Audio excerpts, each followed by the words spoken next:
ইয়ারও দায়িত্বে থাকা 3 আইএএস কে বদলি তরজা, বদলির কারণ জানিয়ে কমিশনকে চিঠি দিল রাজ্য। কি জানানো হলো রাজ্যের তরফ থেকে চিঠিতে, এ বিষয়ে জানার চেষ্টা করবো। তবে তার আগে আরো একবার জানায়, ইয়ারও দায়িত্বে থাকা 3 আইএএস কে বদলি তরজা, বদলির কারণ জানিয়ে কমিশনকে চিঠি দিল রাজ্য।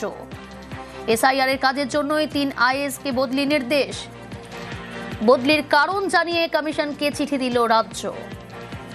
চিঠি দিয়ে কমিশনকে জানালেন মুখ্য সচিব। ইয়ারও দায়িত্বে থাকা 3 আইএএস কে বদলি তরজা, বদলির কারণ জানিয়ে কমিশনকে চিঠি দিল রাজ্য। এসআইআর এর কাজের জন্যই 3 আইএএস কে বদলি নির্দেশ, চিঠি দিয়ে কমিশনকে জানালেন মুখ্য সচিব। এসআইআর চলাকালীন কেন অফিসারদের বদলি করা হলো, কমিশনের চিঠির জবাব দিয়ে জানালো রাজ্য।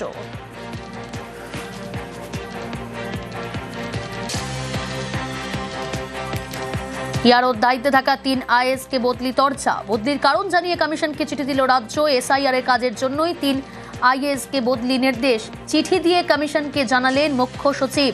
রাজ্যের তরফ থেকে আর কি জানানো হলো কমিশনকে চিঠিতে, এ বিষয়ে বিস্তারিত জানাবে সোমরাজ রয়েছে আমার সঙ্গে। সোমরাজ, যদি তোমার প্রশ্নটা আরেকবার করো। কি জানানো হলো সোমরাজ চিঠিতে? ইয়ারও দায়িত্বে থাকা 3 আইএএস কে যে বদলি তরজা শুরু হয়েছিল তার কারণ জানিয়ে কমিশনকে চিঠি দিল রাজ্য, কি উল্লেখ চিঠিতে? দেখো, চিঠিতে উল্লেখ করা হয়েছে যে 3 যে আইএএস কে যাদের বদলি করা হয়েছে, যারা ইলেকটোরাল রোল অবজার্ভার হিসাবে দায়িত্বে ছিলেন, তাদের বদলি করা হয়েছে এই কারণেই যাতে তাদের কাজের চাপ কমে এবং তারা যাতে নির্দ্বিধায় এসআইআর এর কাজ করতে পারেন। যেহেতু রাজ্যের 3 জন ক্যাডার অফিসার রয়েছেন, তারা ইলেকটোরাল রোল অবজার্ভার হিসেবে কাজ করছেন যাতে নির্বাচন কমিশনের নির্দেশ মেনে, সেই কারণেই নবান্ন মনে করছে এক্ষেত্রে আইন ভাঙা নয়, বরং তাদের উপর কাজের চাপ কমাতে চাইছে নবান্ন। আর সেই কারণেই তাদেরকে 3 জন অফিসারকে গুরুত্বপূর্ণ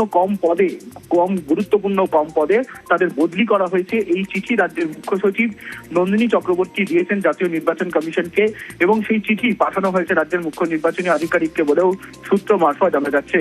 অর্থাৎ যে 3 আইএএস কে বদলি করা হয়েছিল এসআইআর প্রক্রিয়া চলাকালীন জাতীয় নির্বাচন কমিশনের তরফে রাজ্যের মুখ্য সচিবকে কড়া চিঠি দেওয়া হয়েছিল এবং সেখানে নির্বাচন কমিশনের নিয়ম ভাঙা হয়েছিল বলে অভিযোগ তোলা হয়েছিল জাতীয় নির্বাচন কমিশনের তরফে। সেখানে রাজ্যের মুখ্য সচিব লিখছেন যে গোটা বিষয়টি যাতে রিকনসিডার করা হয়, অর্থাৎ পুনর্বিবেচনা করা হয় জাতীয় নির্বাচন কমিশনের তরফে। কারণ যে 3 জনের বদলি নিয়ে জাতীয় নির্বাচন কমিশন কনসার্ন, সেই 3 জনকে বদলি করা হয়েছে মূলত যাতে তাদের উপর কাজের চাপ কমানো যায় এবং তারা যাতে নির্দ্বিধায় এসআইআর এর কাজ করতে পারে। বেশ।